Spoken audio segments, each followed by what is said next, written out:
Hey, it's your girl, Michelle Pierre from Espresso Unicorn, and we have the distinct honor to have Mr. Derrick M. Williams with us today. And what is he talking about? He's talking about the freedom of authenticity. Wow, what a powerful title. I can't wait to hear this knowledge. And Derrick, thank you so much for being with us.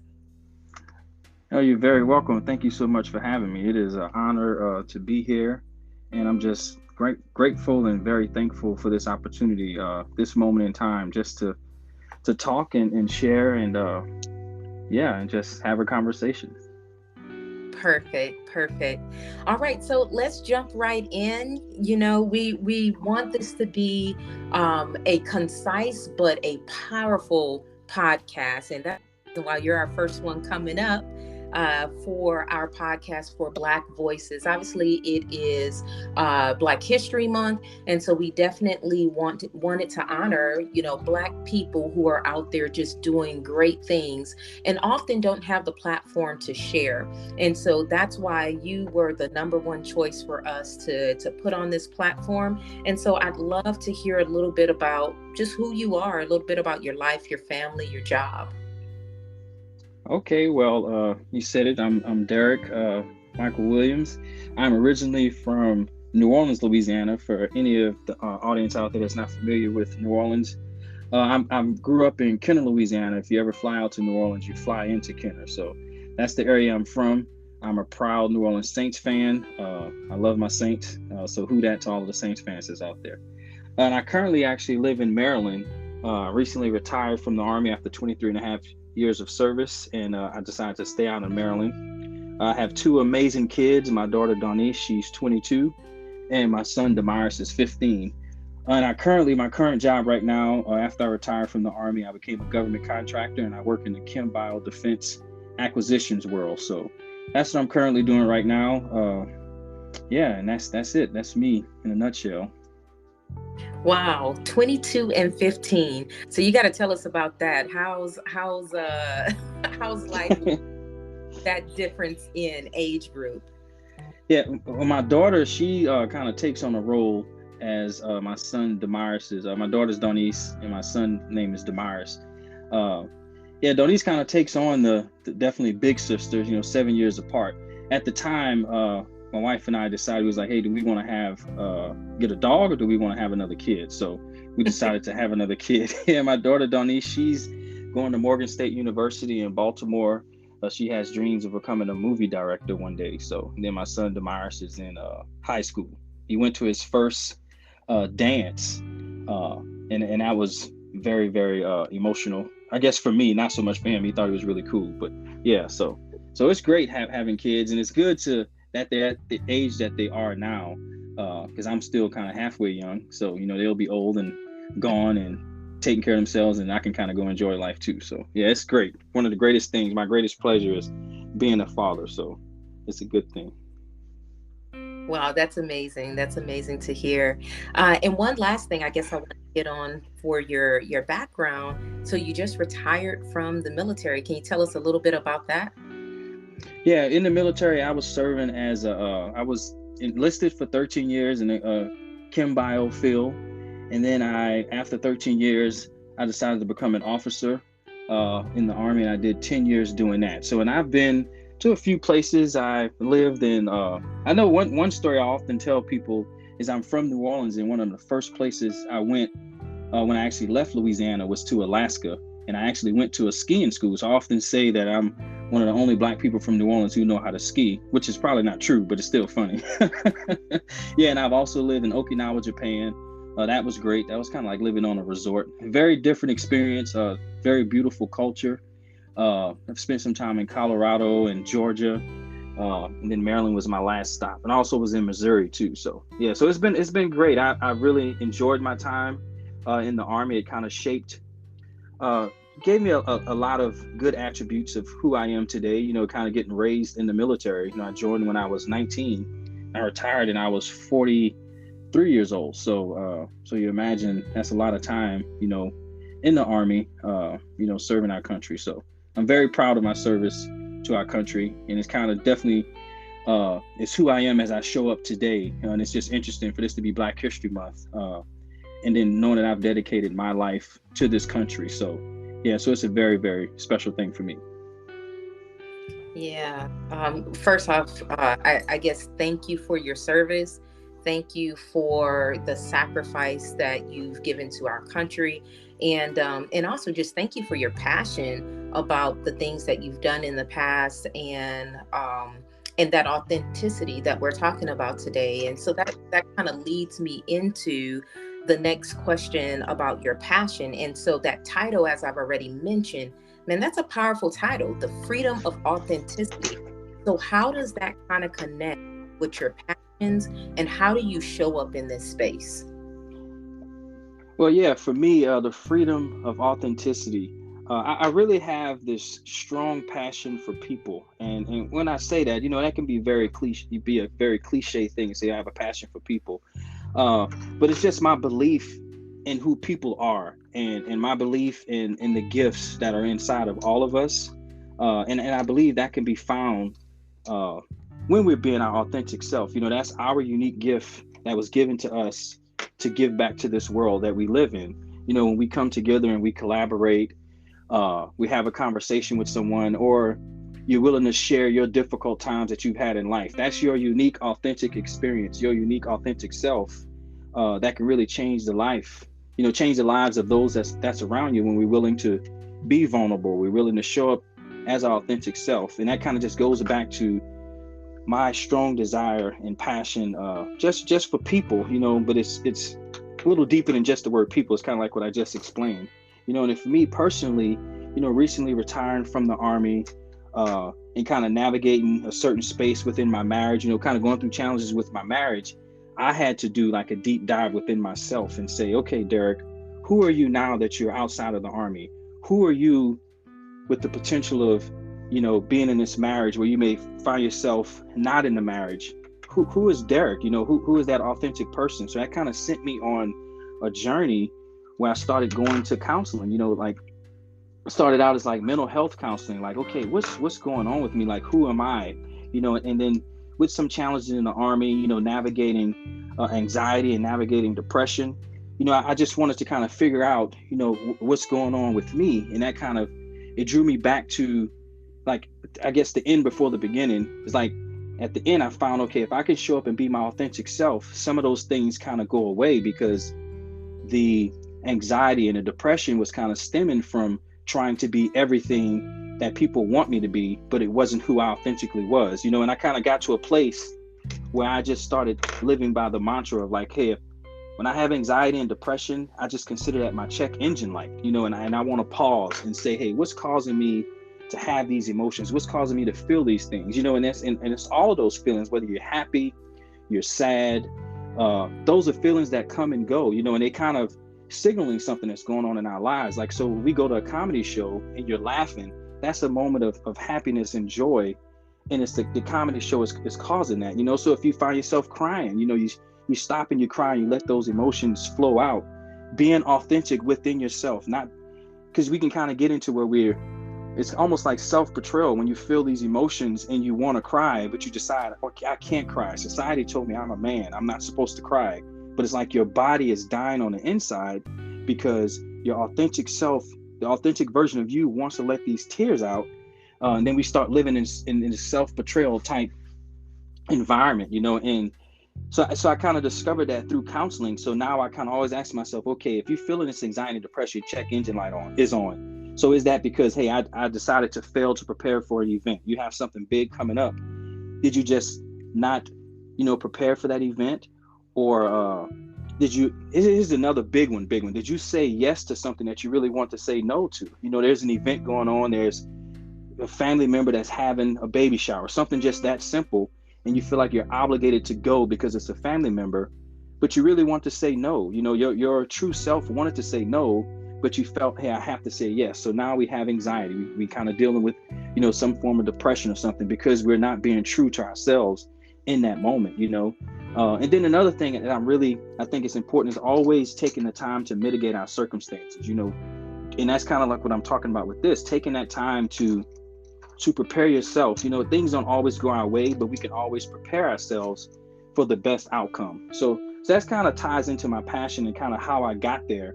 It was almost like a self discovery within myself of how liberating it was for me. Liberating, no longer living in the army, being defined by the army and all the things that the army said I had to be to show up a certain way that sometimes can be contrary to who, a person who I was authentically. Like, for example, like right now I decided to grow out my locks, and it's, of course, it's a hairstyle, but for me it's so much more than a hairstyle. I work in a professional environment, and I think about the people. When I first started my job, I had like my bald head coming out of the army, and I started growing out locks, and I was told, okay, you're very professional, Derrick, this and that. And people see me in a certain way. So now I sit on meetings, and I have my locks growing, and I'm like, okay, if you can see me as this professional Black guy, African American with locks, well, hopefully if you out in society and you see someone who looks like me, you'll stop and pause and think of Derrick in that moment and say, this guy's this way, so I'm not going to associate everybody that looks like him in a negative light. And that's kind of just, once again, showing up as an authentic person and how it can just spread, all over and can touch so many lives. And it's almost like throwing a rock in the water. You see those waves that's just flowing out, that you can be one individual person showing up as yourself, and you can touch people all over the world just by you being your unique self, displaying that unique gift that was given to you, and allowing that to be multiplied when it touches other people within your life. So that's kind of it. So going back to, I'm very passionate about people and helping us get to where we live in our authentic lives and being our authentic selves. See, I told you there was a reason why Espresso Unicorn wanted you to be the first speaker on this podcast, because what you have just described is exactly what Espresso Unicorn wants to do, right? We want to understand individuals, their culture, and how they show up, right? And giving them that power and that ability to influence their environment, to see them as not just a brown skinned person, a black skinned person, a person who has locks, a person who, some other adjective or feature, right? We want them to show up and be their whole self and not just be subjected to this adjective. And so you said so many things. So I'm going to run back down my list that I have. First off, the check engine light.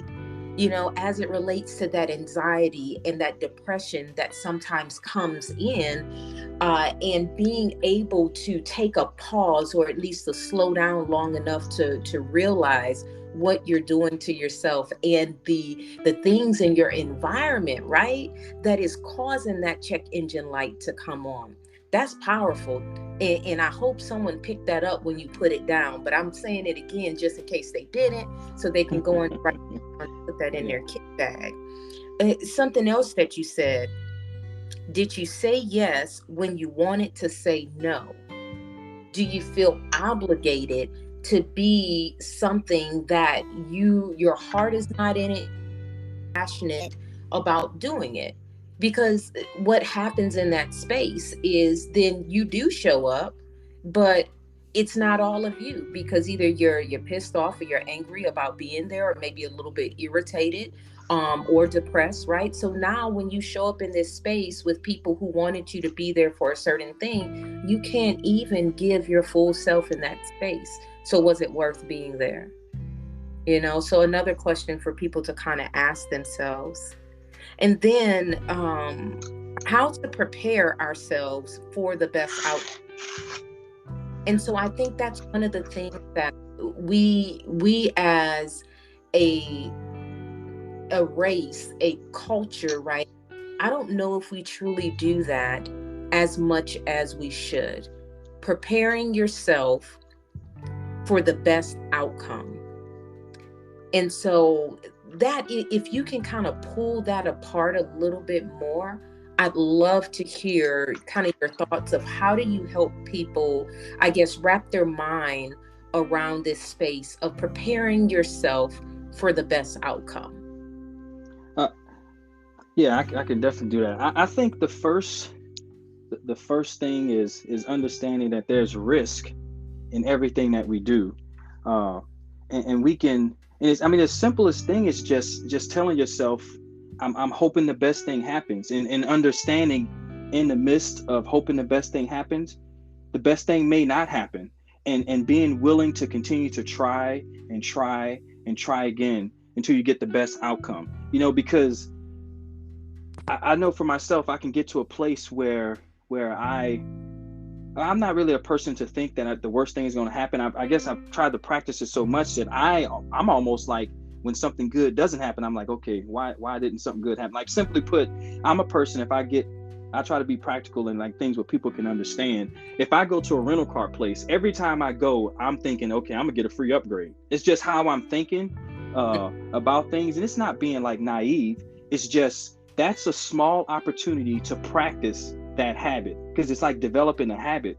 So we don't have to wait until we're doing this job interview for this big job. You can do it in small ways. You can go plant a seed and say, I'm hoping and wishing that this sunflower is going to come out and be the most beautiful sunflower I've ever seen, and then if it doesn't, you can go back and kind of tweak a few things and have it come out again. So you do it in a space where there's not something great to lose, but you're still working at muscle memory. You're still developing that habit. You're teaching your mind to hope for the best, to prepare for the best. And another thing that I mentioned is always mitigating your circumstances.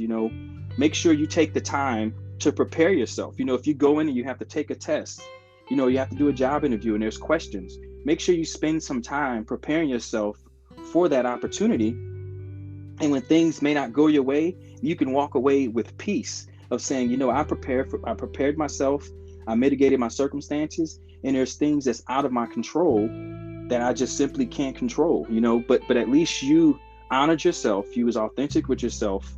It wasn't self-betrayal involved because you prepared yourself for that moment. And it's just continuing to do that, and it's muscle memory, and you do it over and over. And you also do it with your friends. You have friends that's believing for something. Speak life into that thing for them, speak, and not being all deep and spiritual, but just, I feel like our words are so powerful. We can say things, and maybe it doesn't always manifest, but it's just kind of just speaking it and have that expectations that things will go well, and we all know that things go well. Sometimes things don't. And it's not just this shooting in the dark. It's just walking around with the expectation that just expect something to go well, because so often we can expect for it to go bad, so it's just that. But I think the biggest thing is just getting that muscle memory and just practicing it in little small things that you can do all around you all the time. So yeah, so hopefully I answered that question.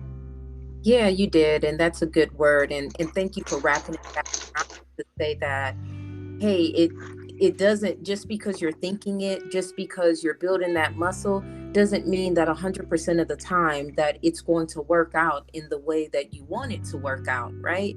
And so Mm-hmm. therefore, you also building that muscle memory of how do yes, be optimistic, but how do you also deal with not hitting whatever that goal is or Mm. that desired outcome, and being able to deal with it positively versus Yes. negative manner. Yes. I agree. Yep. Good. Yes. That's, yes. Really good. Yeah. So I guess my last big question for you is, obviously this podcast is called Black Voices. It's during Black History Month. Can you help us understand what Black History Month means to you? Yeah. So Black History Month for me every year is always a very interesting thing for me.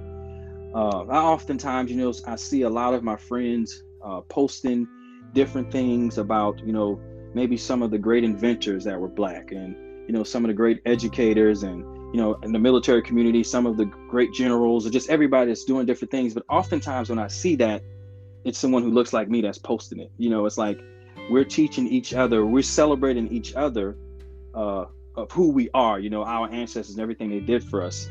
Uh, so Black History Month again is just always interesting, and of course we know it's, for me, it's just personally, it's just this special, distinct time to celebrate just Black culture and all of the wonderful things that we've contributed to this country, and I kind of look at it as we've contributed so much, our sweat, our tears, joy, happiness, and talents to the American society. But then, and I have to tell myself, this country belongs to me. I'm supposed to be here. And I go back to my military, my time in the military.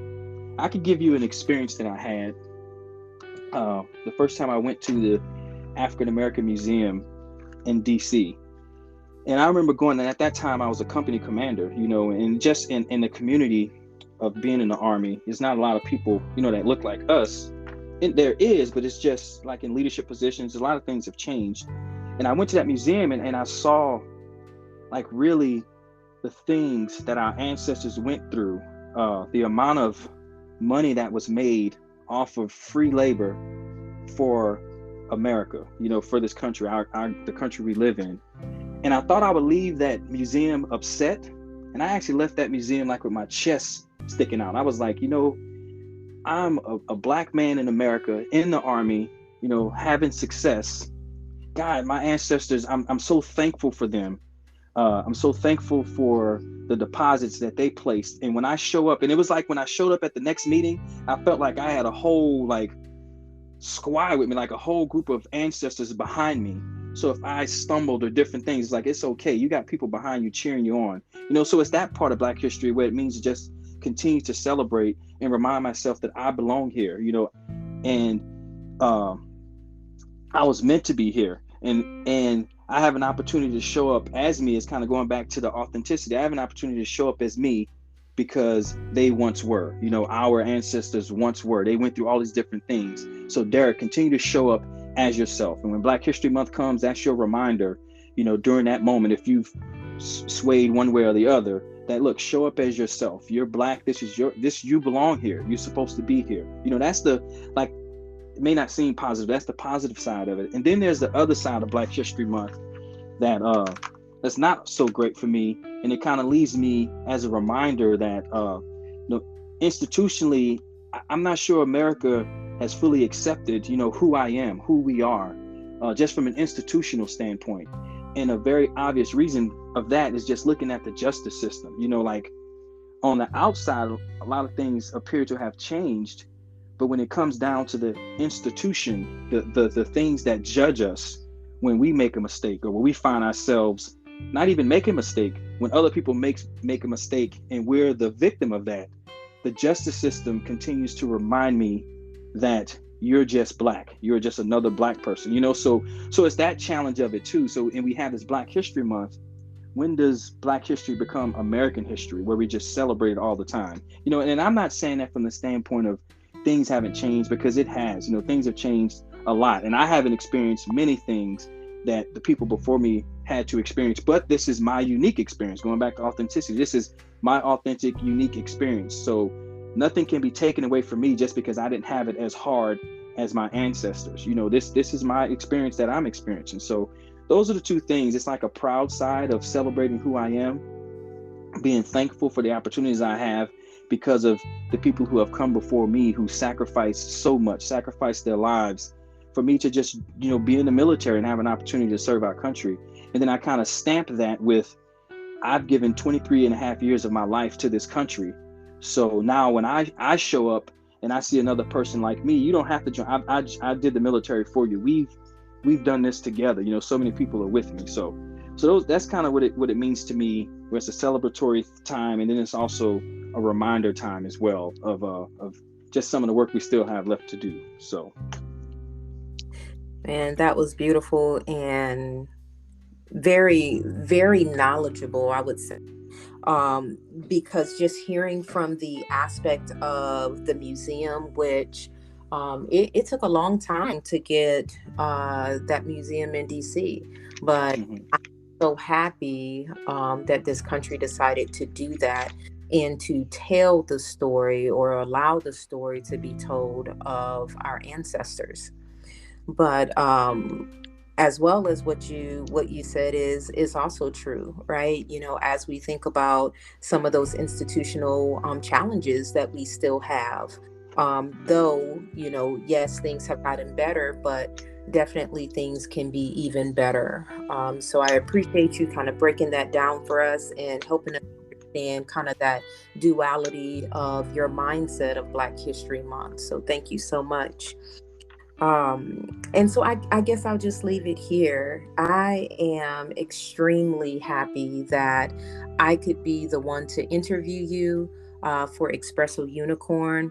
And it has been eye opening for me and just been a joy to be able to do this.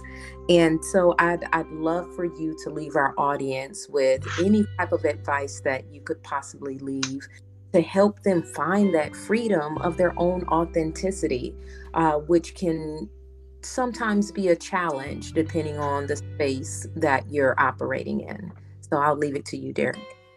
Yes, thank you so very much, and I'm just so thankful again for this opportunity to just to get on here and just express what I think. This is my thoughts, you know, and hopefully it helps someone.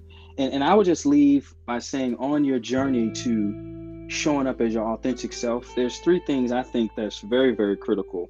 The first is I would just say, please be kind to yourself. Be kind to yourself. And then I follow that up with the second is make sure you love yourself. And love can come in so many different forms. You know, we can go shopping, and that's an expression of love for ourselves. Uh, we can, you know, do so many things. You know, hug our close ones, and that's an expression of love for ourselves. You know, so I would just say find out what that means to you, but just take time to really love yourself. And I'm gonna go back and repeat the first one. Please be kind to yourself. So that's number one, be kind. Number two, love yourself. And I think something that's so critical is this third one. Please find a safe space that you can be yourself in. Find a friend. If it's just one friend, find a friend that you can be vulnerable with, somebody that you can feel safe with, and express all of those things that's inside of you that you have to deal with every night when you go to sleep, or you have to deal with when you're standing in front of an audience performing and you got this stuff battling in your mind, or you have to deal with when you're talking to your kids and you may turn around and see that you sound like a parent that you never thought that you would sound like. You know, find a safe space so you can go talk to somebody about those things, and don't allow those things to define you as this terrible person. Allow those things to inspire you to dig deeper and take it one day at a time. You know, Will Smith has this saying from his dad. It's like brick by brick, you know, living the life brick by brick, stack the stuff brick by brick. So take time with yourself and just go brick by brick. And again, I will say it again, please be kind to yourself. Please love yourself, and please find a safe space where you can be vulnerable, a place where you can be yourself, and that place is cultivated with love. And when you express yourself, love is going to be the foundation of that relationship. So whatever you express is protected by that cultivated love that's in that space. And then I just remind everybody to just keep showing up for yourself. Yes, and I love you guys. I know I don't know any of you guys, but I love you. I believe in the gift that's inside of you, and I believe in your uniqueness and your authentic self. And that's it. Thank you so very much. All right. Listen to that knowledge. Okay, so this was Black Voices, and our guest was Derrick Williams speaking about the freedom of authenticity. All right, this is your girl Michelle Pierre signing off, and I hope you join us again for our next podcast. This one will air on the 22nd of February, so make sure you set your alarm so you can see it when it comes out and you can hear it when it comes out, okay? Thank you guys for joining us. Be well.